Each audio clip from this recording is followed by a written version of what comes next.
guys, come on in, come on in. As you can see, we're working on a unicorn. This has been one of the most fun projects that we have done together in a while. I mean, it's a win-win situation. I love horses.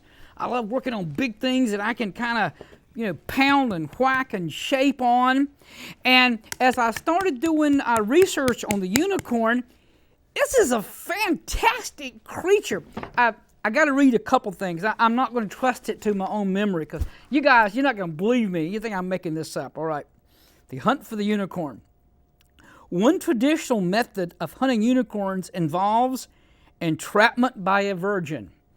Now, I had to read that because you guys would think Joe's just playing around with it. But that's true. That's part of mythology, that the unicorn it was a wild, fierce creature, but it would be very calm in the presence of, help me, fair maiden.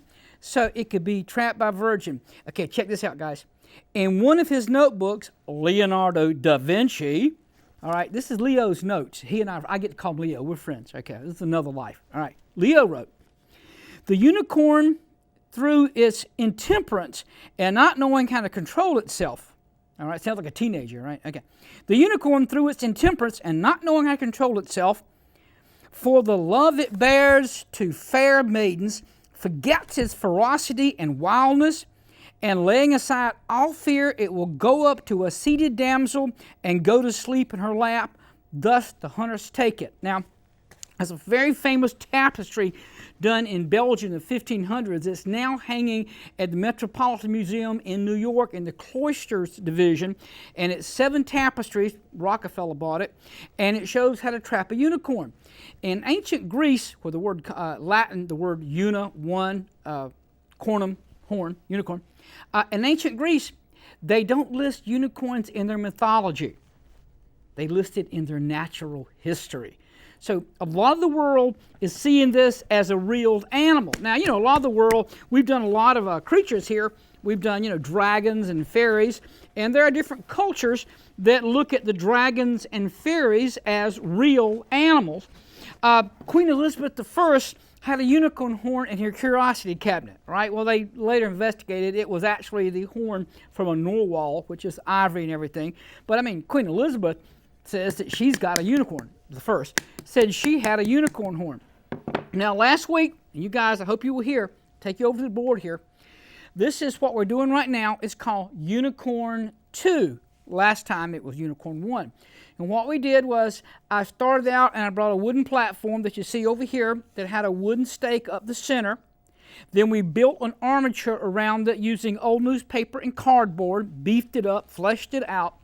That was called the armature. In step 2, we built a slab. So we cut the clay, as you've seen us do many, many times, and we cut a sheet of the clay, and then we boilerplate, if you will, and we began to cover the armature until we had encased the cardboard and plastic in this clay. And now I'm using my hands, and I'm going with the flow, as it were. You call it flying by the seat of your pants, but I'm getting the feel and for the anatomy through the neck, and the chest starting to come out. And this is so cool because I almost feel like, whoa, good boy, yay, whoa, stud. It feels actually like laying your hands on a real animal, and I'm flowing. And I teach children and adult lessons at my studio, and most people really like working on a larger project where you can do this paddling effect to shape it. Now, the horse's head, like most of us animals, is very symmetrical, exactly the same on both sides. And the horse's head narrows. All right, so that's what I'm doing now. And I'm going to start it by cubing it, like yay. Then I'm going to go back and I'm going to put the subtle shape. So we call it here, you pros that watch my show every week, we call it dollars, dimes, pennies, the major shapes, the minor shapes in detail. Now last week, this is the major shape, which is nothing. We started out with the bent carrot, and then we bent it over.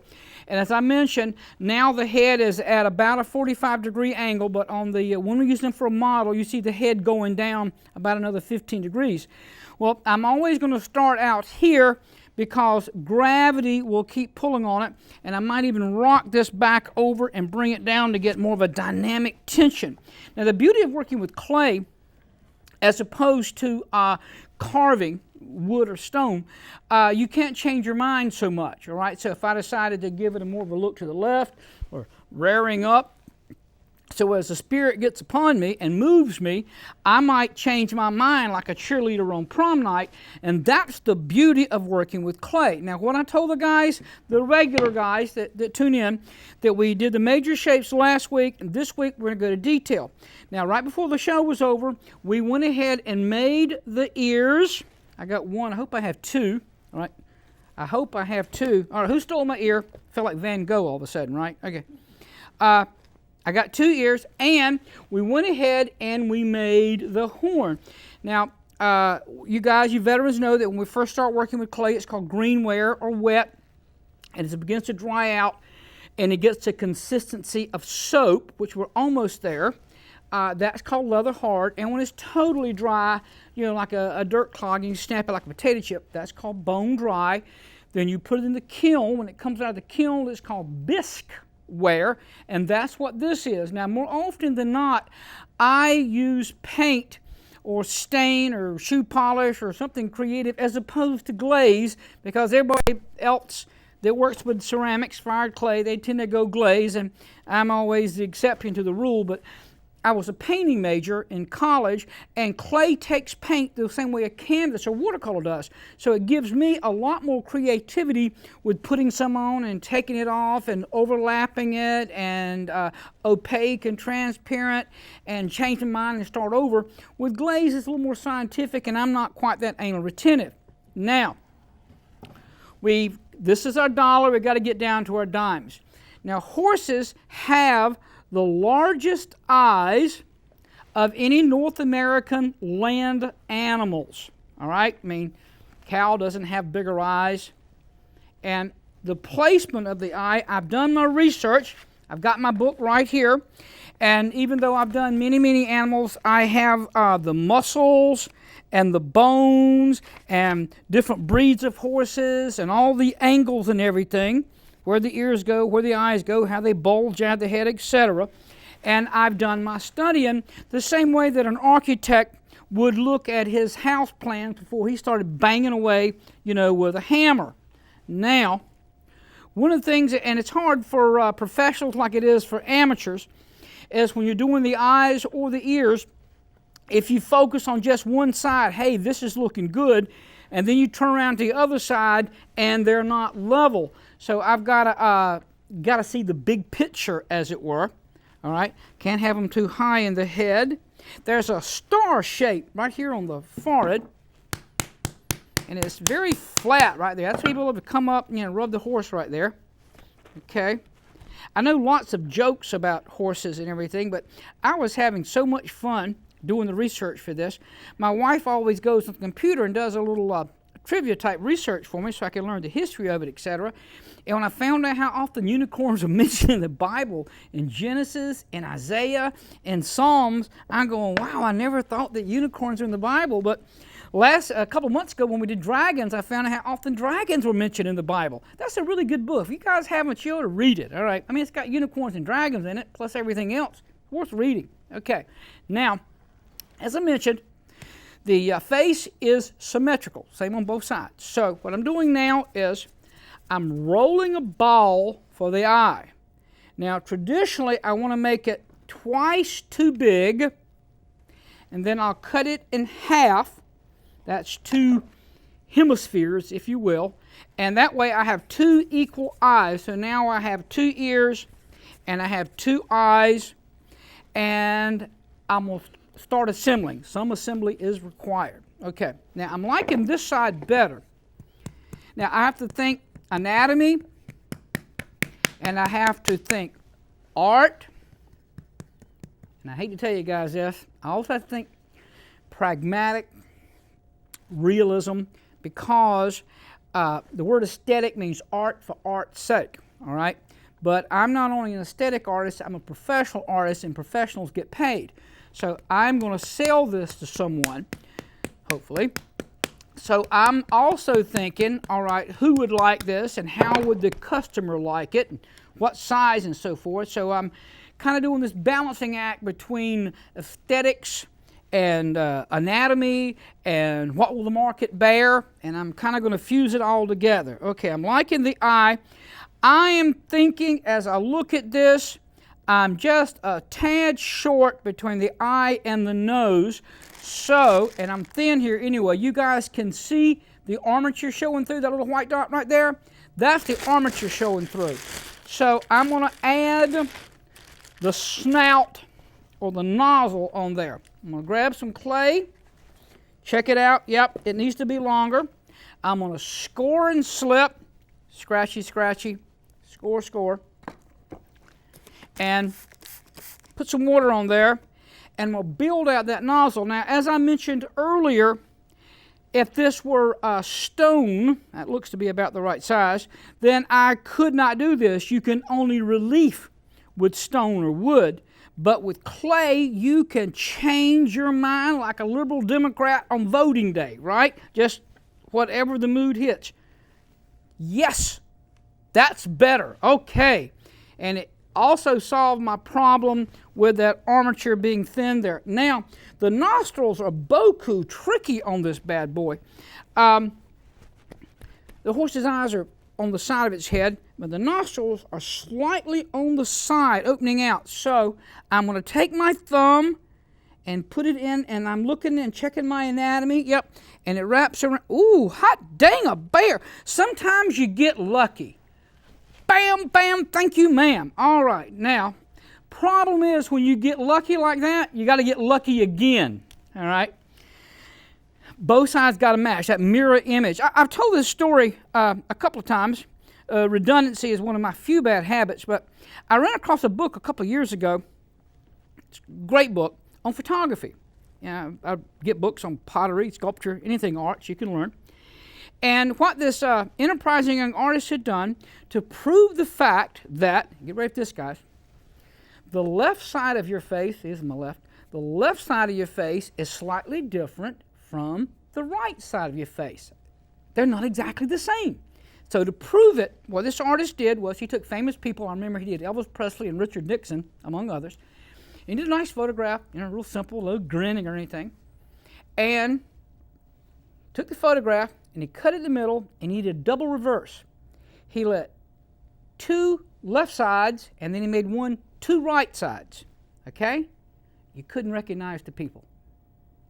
Just couldn't even recognize them. Some, you really know what Nixon and Elvis looked like, but the left and right side is different. Now, if you put on somebody else's eyeglasses, the ears will never kind of line up because they're not perfect. You weren't forward engineered or anything.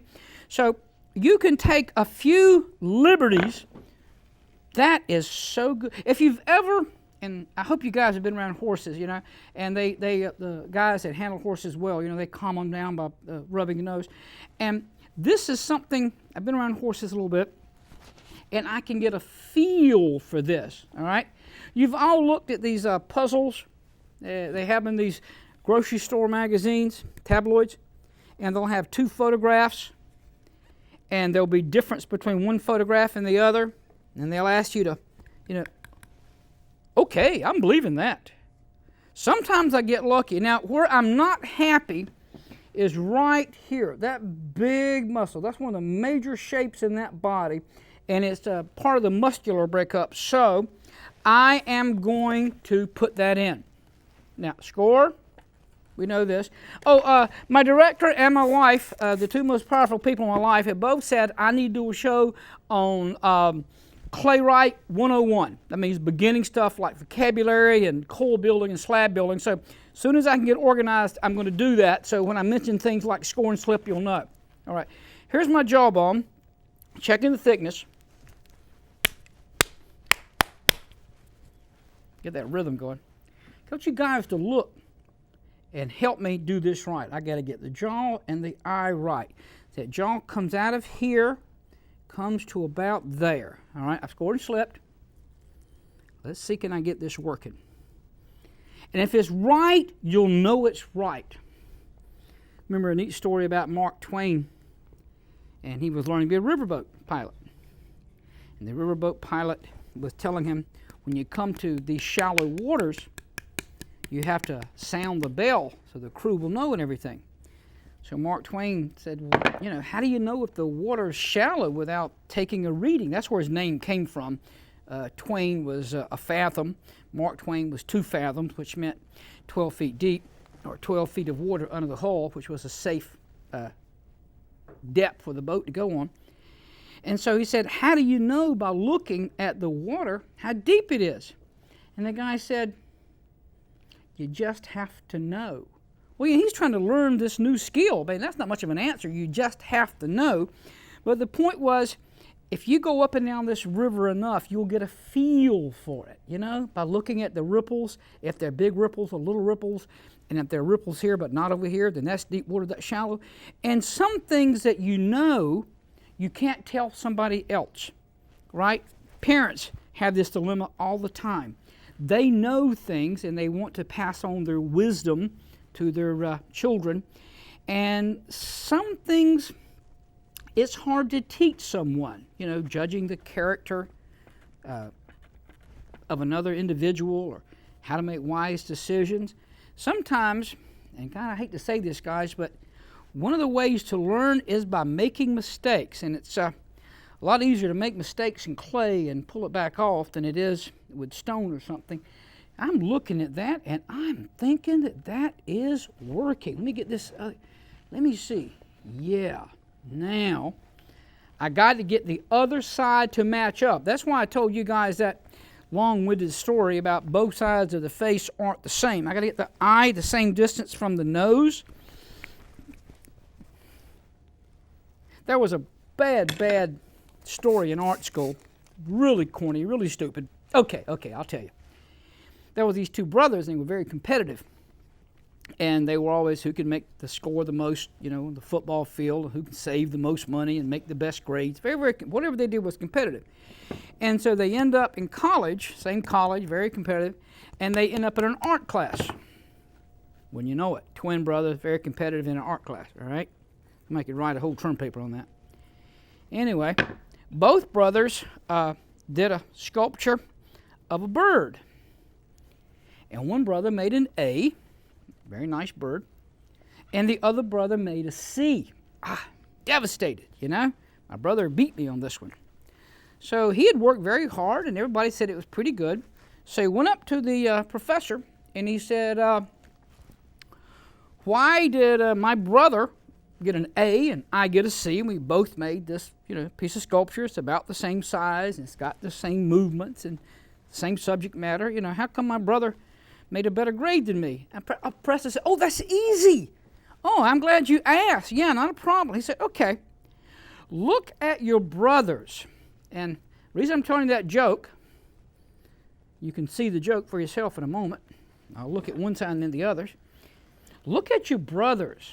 You see how it goes like this, and then it goes like that, and it comes over, you know, and it, yeah, right. See, you know, like that, right? Okay. But look at yours. See how, you know, it goes like this, and then it goes like that, and see? And that's the difference. Well, if it was math, you could say you forgot to carry the 1 or you put the decimal point in the wrong place. But with art, it's so subjective, like music, if you will. And you really like this rhythm and you don't like that rhythm. And it's kind of hard to tell somebody why. You know, why do you like to spend time with this person but not that person? Why do you go to this restaurant and not that restaurant? Sometimes you just have to be there. All right.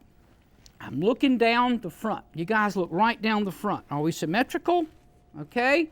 See that? Is it the same width coming out? All right. This way and then that way. Hey, this guy's coming along. Now, this is not the first time I've done a horse. I know about this little trough here.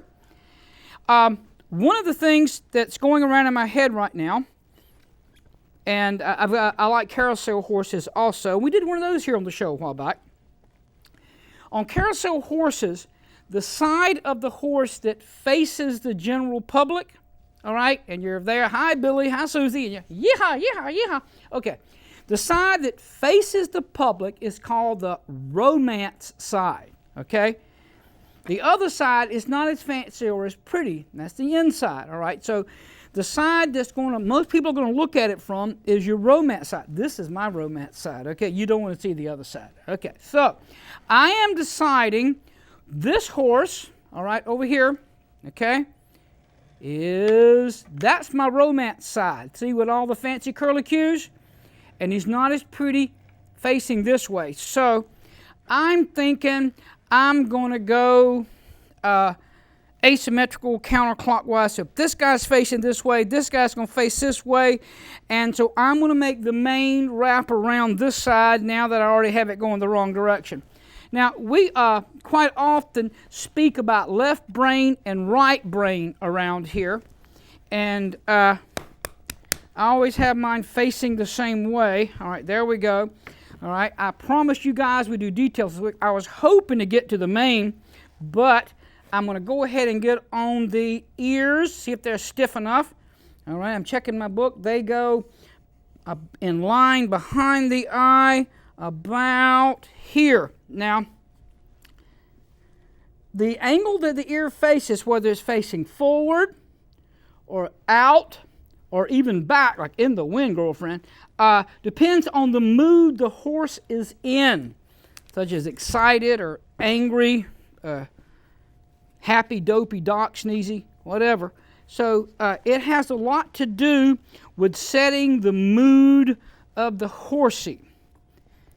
I read recently, I passed it on because we're studying anatomy now, that when you look at a beautiful young baby and they got these great big marvelous eyes that they stare at you with, you're just amazed at how big and clear and beautiful those eyes are.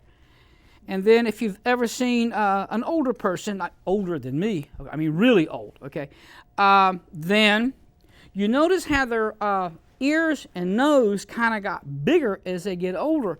Well, that's because your ears and nose grow your entire life, but your eyes don't. They're the same size by proportion when you were less than a year old to when you're 80 or 100 years old, or whatever the case might be. So that's just a little lesson there in anatomy. So another lesson, if somebody asks you how tall you are, you go, I'm this big, because you're 97% as tall from fingertip to fingertip as you are from head to toe. All right, see we got those ears in there? I may go back and change my mind. Now, I got the nostril in there. I'll put the horn on last. I'm going to put the eyes in. Now, the eyes, we cut them in half, so I have two equal sizes. The eyes do bulge slightly out of the head, and they're at that angle. So if I've done this right, ha, ha, ha, it should fit in there. That is not... Joe Rock, that is not so bad. Guys, what do you think? I'm not too terribly far. You guys can write me, all right? I get some strange emails, and of course y'all can make requests on what we do on the next show and so forth. And I learn a lot. I listen, okay? I have to. I'm married, all right? I've been practicing it for a long time. Okay, there's one. All right, I got to get them bad boys lined up the same. I had a friend that had a bit of a... drinking problem, I'm sorry to say, and he would visit with me from time to time, and I saw him a Monday morning. He'd had a rather busy weekend, and it was Monday morning, and he was spending too much time brushing his teeth and looking in the mirror, and I asked him what's going on. He said, I'm trying to get those little dots in my eyes to match up to the holes in my face. And if you've ever looked in a mirror and your eyes do this, and he couldn't figure that out because he had some residue left over from his weekend partying. So this is kind of what I'm trying to do right now. I'm trying to get the holes to match up. I'm going to do the lower eyelid. I roll a little fat coil and I put it under. There we go. And that locked in. Not too bad. Now the upper eyelid, that keeps it from falling out of the face. Okay. The upper eyelid, just like on humans, is going to give it a lot of the personality, you know, angry, sad, mad, glad, sneepy, dopey, doc, dancer, blitzen. Okay. Here I come with the upper eyelids. Now, this piece of clay is older, so it's stiffer. This is what I meant by you get a feel for it. And that's when you kind of can't tell people this, all right? Do the mustache, a mustache. Tear it in the middle, so that gives me 2 equal pieces. Okay, I had a guy email me and said that's been one of the best tricks. He's now learned how to do that mustache thing, all right? Grab it, throw it down, all right? I hope I get this right. Got it wet. Checking my book, checking my list, checking it twice. Going to find out who's naughty or nice. Okay. I had a book with naughty people in it, but my wife threw it away when I got married. Okay. I think that's looking about right. Okay, excellent. Now, this is what I said. I got to get the other side to match up. Remember the story about both sides of your body don't match? I've thrown this so it's flat on the bottom, round on the top. I'm going to put a little water in there. Tuck it up under there, because this is they have long eyelids to protect them from sandstorms and so forth. I think camels have about 3 eyelids. The horses have these long eyelashes. Looks good from the front. I'm a little bit wide, but I can fix that. All right, how are we coming, guys? Now, you guys got here late. We never have enough time to do all the things that we want to do together. I'm kind of working on the main. We only have a couple of minutes left. You know, you guys have got to stay longer so we can have more fun, all right? Okay, I'm just cutting a little bit of the mane so you can get a feel for it. Now, I will show you this one trick I really like. I hope I can show it to you. I said I hope. I only got 2 minutes. How much can I show you guys, right? I'm going to take the tool here. We've done it before, and I'm going to scrape across the top of the clay. And I get a wonderful texture that looks like this. See that? All right. Then I can pull that off, and I can work it in like this. See that nice hairy look? What do you think, guys? Do another quick one, just so you'll know the trick. You take the same square stick I've used all night. I scrape it across the top, peels right off, and I begin to do this. All right. That's as much as probably I'm going to have time for. I'll go back over here right quick, try to do a little bit of review with you guys. We made sure that we started with a good platform. We ran the pole up it. We put the cardboard in plastic. We fleshed it out, and what I just did then was I started doing the mane on the romance side. All right, we got the eyes to match up. We put the ears in. They're a little bit hollow there. Okay, we added the jawbone on here so it looked good. We have the nostrils in, got those in, and we got the eyes in. We got all of that done just this week. All right, that's all the time we've got for this week. You guys come back, keep those cards and letters coming in, emails actually.